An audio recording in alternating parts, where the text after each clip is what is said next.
Hello everyone, welcome back to chapter number 7.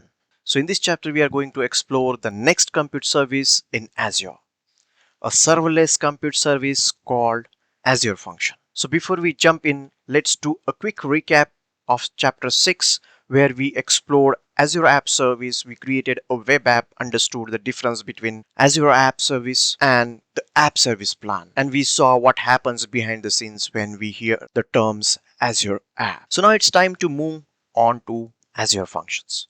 So in this video, we'll understand what Azure Functions are with real world example. We'll look at the programming language supported by Azure Function, and then we'll jump into the Azure portal to create a small function.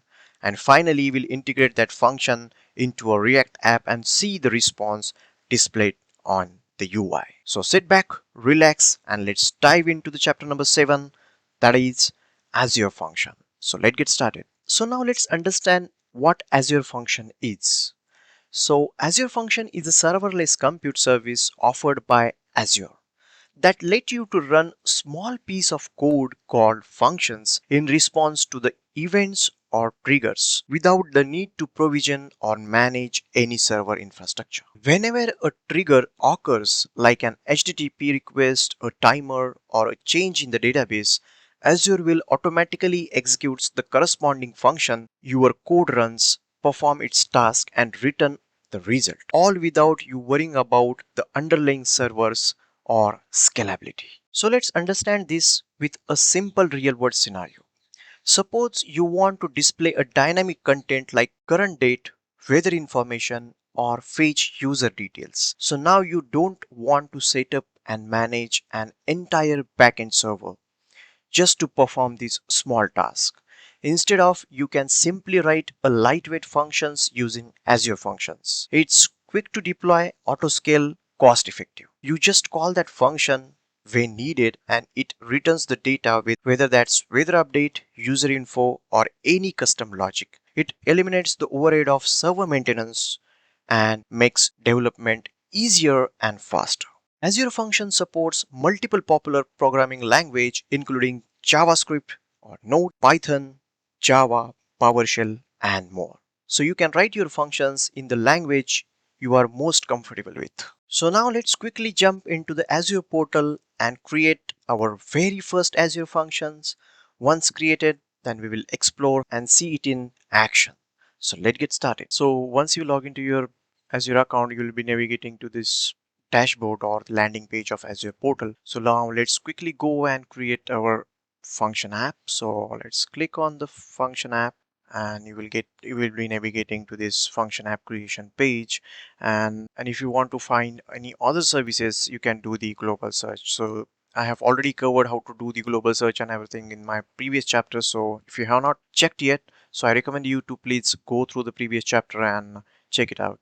So now let's again quickly go to the function app creation window and then let's click on the create button. So once you click on this create button, then you will be navigating to this create function app page. On this page, one of the key setup is selected, that is hosting option.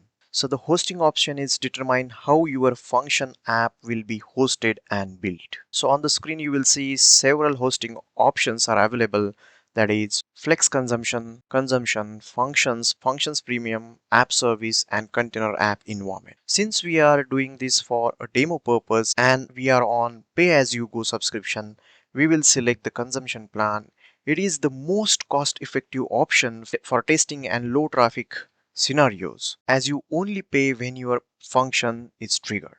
So let's select the radio, that is consumption, and then let's click on the select button. So it will be, again you will be navigating to the create app function window where you will see there are a couple of tabs that we need to fill the details.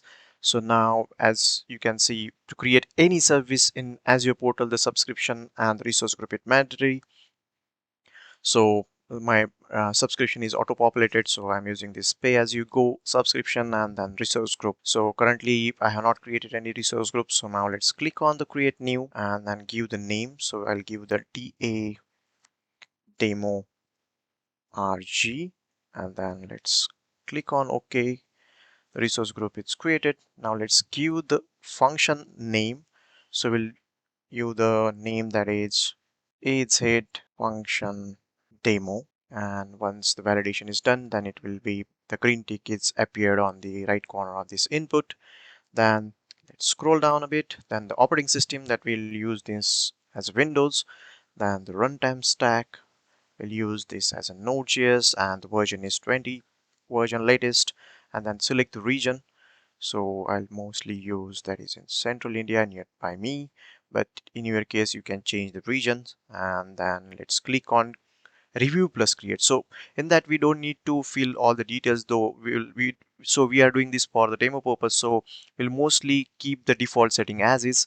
But in your case, if you want, you can change the storage and the networking, and if you want to enable the monitoring application insights, then you can do the checks, and accordingly the application insight will be enabled. So I will do this no. Then let's click on create. So it will be starting the initializing the deployment. So deployment is in progress, and you will see the current status of the deployment. Deployment is completed. So now let's click on go to resource. It will be navigating to the overview page of our created Azure function, and you will see all the details like the resource group, the status, location that we selected, that is central India, and many. So now let's quickly create our first Azure function. So in that there are some options to create the functions, that is create in Azure portal using the VS Code desktop and other editors or CLI. So we'll create using this Azure portal. So let's click on this create function button, and in that we have to select the template. So currently we are doing this for only for when the HTTP trigger happens, then we'll call this function. So we'll use this HTTP triggers, but there are a couple of other triggers also, that timer triggers and queues, Azure Blob Storage triggers, and many more. So as per the requirement, you can select the trigger. So now let's click on HTTP trigger and let's click next.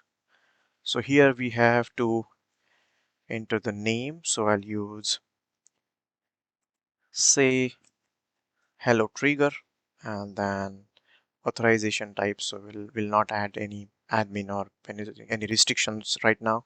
So I'll use this anonymous, and then let's click on create. It will be creating the function. So now our function is created, and you will be automatically navigating to this page. So here you can create your functions, update the functions as per the requirement. You can optimize your function, but I have already created one small function, so I will remove this and I will paste my created function. So it will just take the, once the trigger is happen, it will check, and accordingly it will say the written message that is hello from Azure function. So now let's save this, and then in that there is one option to get the function URL. So now let's click on this function URL. It will be then we will get the URL to access our Azure function. So in that there are three options, that is master, default one, and defaults will use this default function key.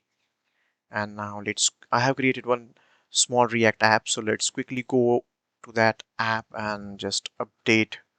So in that what I'll create, I have created one use effect, and in that I will just make the, once the app is or the app.js is loaded, then I will make this API call. That's it. So now let's save this, and then let's do npm start. We'll start the server again.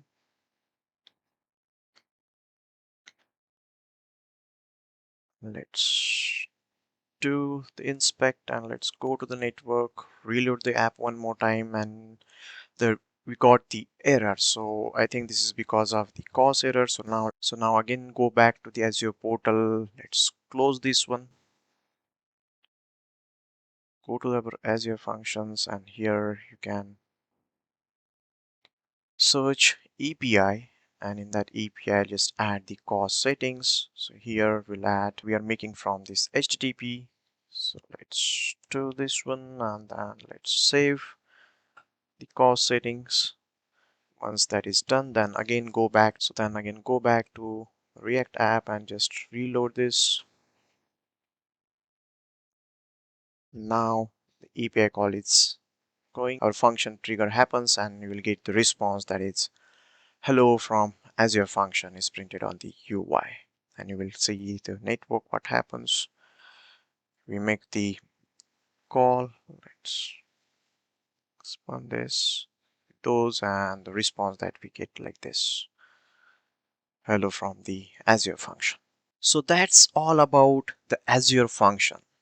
As you saw, you can easily create Azure Function using built-in templates like HTTP trigger, timer trigger, queue trigger, or storage trigger and execute your logic without managing the server. That's the beauty of Azure powerful and flexible serverless solution you can use almost anywhere. So if you found this video very helpful, then don't forget to like, share and subscribe to support the channel. And as I always say, keep learning, happy coding, and I will see you in the next chapter. Until then, have a great day.